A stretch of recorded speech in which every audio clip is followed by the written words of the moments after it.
Queridos irmãos, é com muita alegria que nesse dia 2 de junho, nessa quinta-feira, celebramos a unidade, que é um dom que vem do coração de Deus, da Eucaristia, mas também da Palavra de Deus.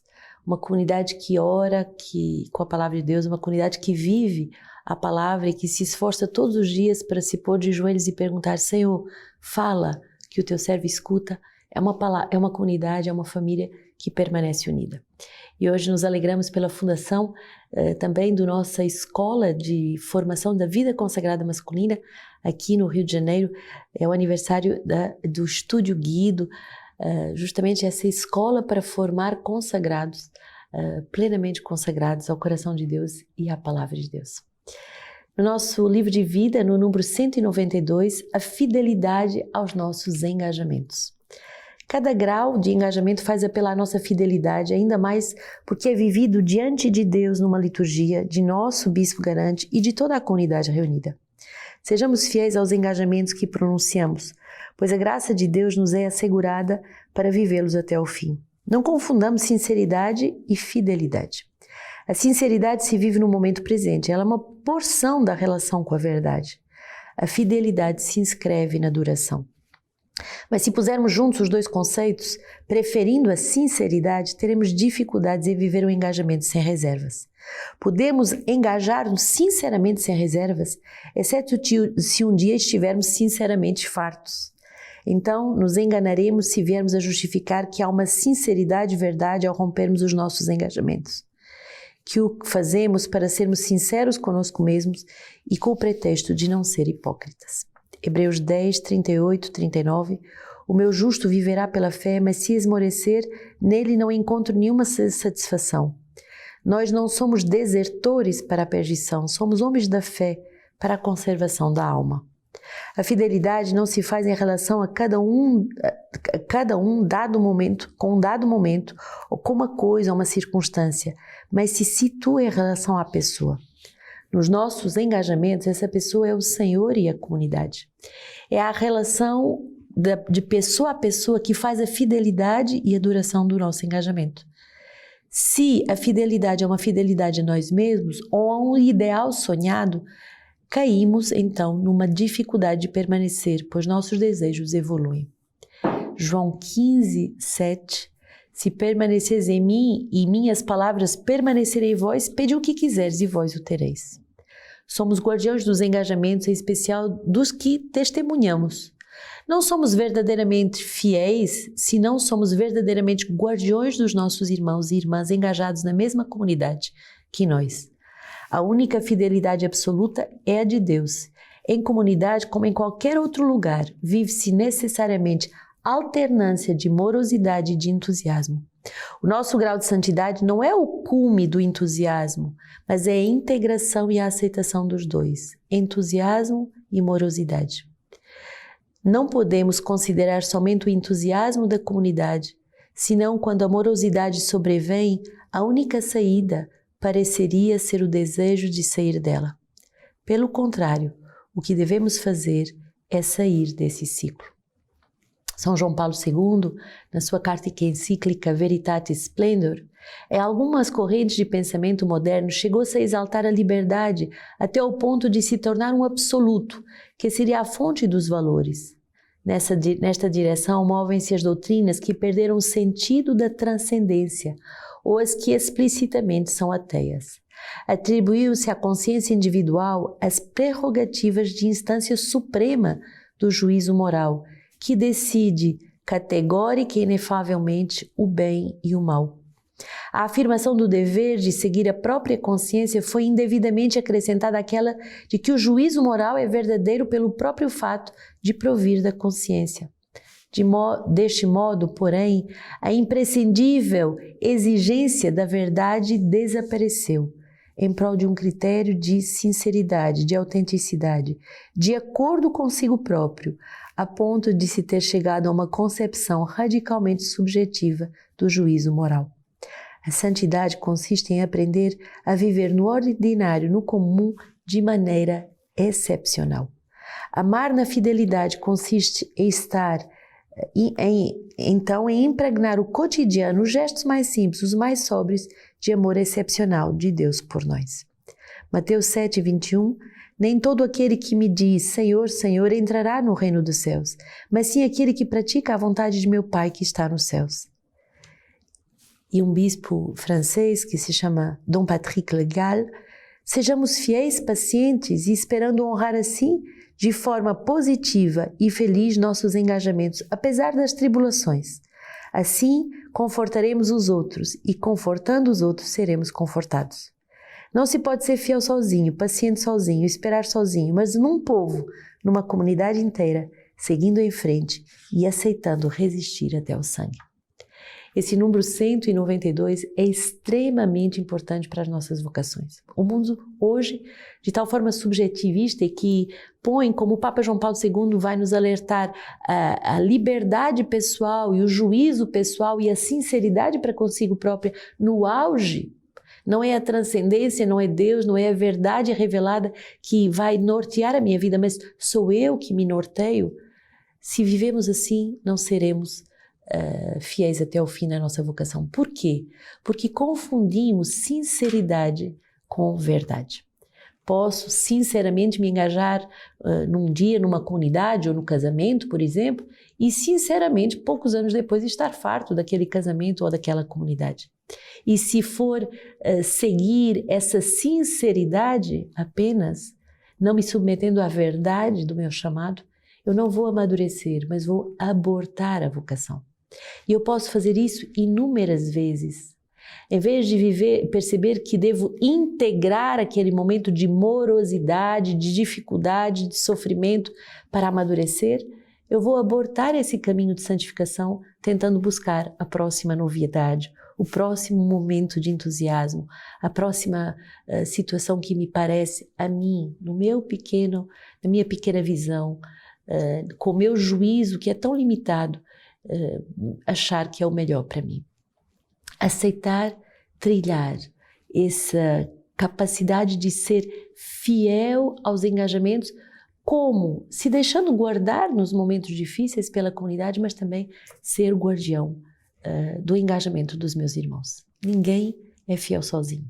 O único profundamente fiel é o Cristo, mas nós somos chamados a aprender a ser fiel com o Cristo e com os nossos irmãos. Nem todos aqueles que dizem Senhor, Senhor entrarão no reino dos céus, mas aquele que pratica a vontade do Pai. Fidelidade é essa prática da vontade do Pai. Atos 22, 30 a 23, 6, 11.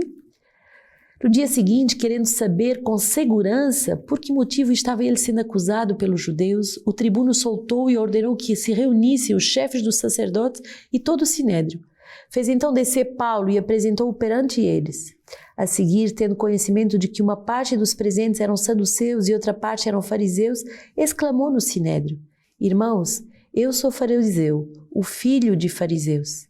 E é por nossa esperança a ressurreição dos mortos que estou sendo julgado. Apenas disse isso, formou-se um conflito entre fariseus e saduceus, e a assembleia se dividiu. Pois os saduceus dizem que não há ressurreição, nem anjo, nem espírito, enquanto os fariseus sustentam uma e outra coisa. Levantou-se um vozerio enorme. Então alguns escribas do partido dos fariseus puseram-se a protestar, dizendo: nenhum mal encontramos nesse homem. E se lhes tivesse falado um espírito ou um anjo? Crescia em proporção o conflito. E receando o tribuno que Paulo viesse a ser estralhaçado por eles, ordenou que o destacamento descesse e o subtraísse no meio deles, reconduzindo à fortaleza. E no dia seguinte aproximou-se dele o Senhor e lhe disse: tem confiança. Assim como destes testemunho de mim em Jerusalém, é preciso que testemunhes também em Roma. Muito forte essa palavra que Paulo vai receber da parte do Senhor como um encorajamento a permanecer fiel num momento de grande dificuldade. Ele iria ser estraçalhado pela multidão enfurecida, ou seja, um momento de tensão máxima, um momento de oposição máxima, um momento de grandes sofrimentos. Mas ele vai ser retirado da multidão e nessa solitude ele vai escutar o Senhor que lhe diz: tem confiança, tal como deste testemunho de mim em Jerusalém, é preciso que testemunhes também em Roma. Salmo 15 Guarda-me, ó Deus, pois eu me abrigo em ti. Eu disse ao Senhor, tu és o meu Senhor. Senhor, minha parte na herança, minha taça, és tu que garantes a minha porção. Bendito o Senhor que me aconselha, e mesmo à noite meus rins me instruem. Coloco o Senhor à minha frente sem cessar, e com Ele à minha direita eu nunca vacilo. Por isso meu coração se alegra, minhas entranhas exultam, e minha carne repousa em segurança. Pois não abandonarás a minha vida no Sheol, nem deixarás que teu fiel veja a cova. Ensinar-me-ás o caminho da vida, cheio de alegria em tua presença, e delícias à tua direita perpetuamente. Esse salmo é o salmo que canta a fidelidade do Senhor. O Senhor é aquele que guarda a nossa porção, isto é, Ele guarda a nossa vocação, a nossa vida. É Ele que nos guarda e nos torna fiéis. E se nós nos deixarmos ensinar pelo Cristo ao longo de toda a nossa vida sobre o caminho da vida e da vida fiel, olha, viveremos cheios de alegria em sua presença, delícias à tua direita perpetuamente. Nós somos chamados a engajamentos perpétuos, a doações de vida perpétuas, porque ninguém nos tira a vida, somos nós que a damos livremente.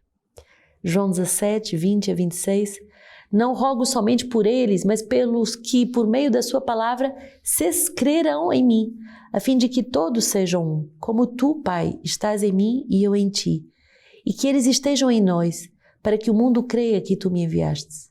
Eu lhes dei a glória que me deste para que sejam um, como nós somos um. Eu neles e tu em mim, para que sejam perfeitos na unidade, e para que o mundo reconheça que tu me enviastes e os amastes como amastes a mim.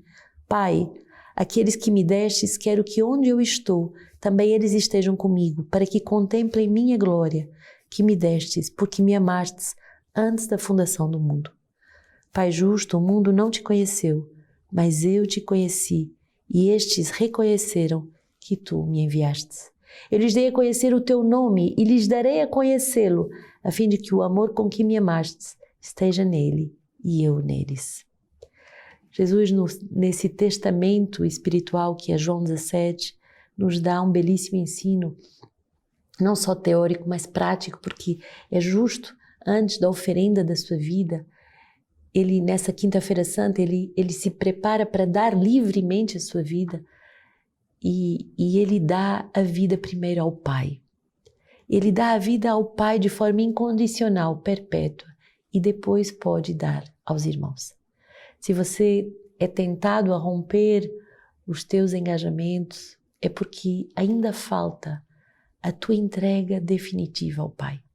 Renova hoje o teu engajamento ao Pai, e dando a tua vida livremente e para sempre ao Pai, conseguirás dar a tua vida, com a graça de Deus, aos teus irmãos. Hoje celebramos São Marcelino e São Pedro. Marcelino era um dos sacerdotes mais respeitados entre o clero romano, e por meio dele e de Pedro, outro sacerdote, muitas conversões ocorreram na capital do império. Como os dois se tornaram conhecidos por todas aquelas comunidades, inclusive pelos pagãos, não demorou a serem denunciados como cristãos. E no cárcere conheceram Artémio, o diretor da prisão. Diz a história que Artémio tinha uma filha adoentada e contou isso a Marcelino e Pedro. Numa noite, misteriosamente libertos das cadeias, Pedro foi à casa de Artémio e disse que a cura da filha Paulina dependeria da sua sincera conversão. Começou a pregar a palavra de Cristo e aos poucos o diretor da prisão e a sua esposa se converteram, e a filha Paulina se curou e se converteu também. Dias depois, Artémio libertou Marcelino e Pedro, provocando a ira dos seus superiores. Os dois foram recapturados e condenados à decapitação. Artémio também morreu decapitado, enquanto a sua esposa e filha foram colocadas vivas dentro de uma vala e depois sendo cobertas por pedras até morrerem sufocadas. Era o ano de 304. Muito forte esse testemunho. A evangelização que ocorre nas prisões. Rezemos nesse dia, através desses dois santos padroeiros, justamente a capacidade de evangelizar dentro dos presídios, não só os presos, mas também os diretores dos presídios, para que os nossos presídios se tornem lugares onde possamos encontrar o Cristo, onde possamos não morrer pelo crime, mas morrer por Cristo, morrer dando a vida pela evangelização. Como última palavra da exortação ao martírio de Orígenes, os que participam dos sofrimentos participarão também da consolação que dará em proporção com os sofrimentos suportados por amor dele. É isto o que nos ensina aqueles que afirmava cheio de confiança: assim como participais nos sofrimentos, também participareis na consolação. Suplico-vos, não deis a ninguém ocasião de escândalo, mas comportai-vos em tudo como ministros de Deus, com grande paciência. E agora, o que podemos esperar? A nossa esperança é o céu. Hoje, nesse 7º dia da nossa novena, nós contamos com você para vivermos essa esperança que está na vida eterna, essa esperança que recebe a força do alto e que permanece fiel até o fim. E hoje é a nossa Casa do Canadá que vai nos exortar nessa belíssima pregação sobre os dons ao Espírito Santo, que nos santificam e que nos fazem fiéis.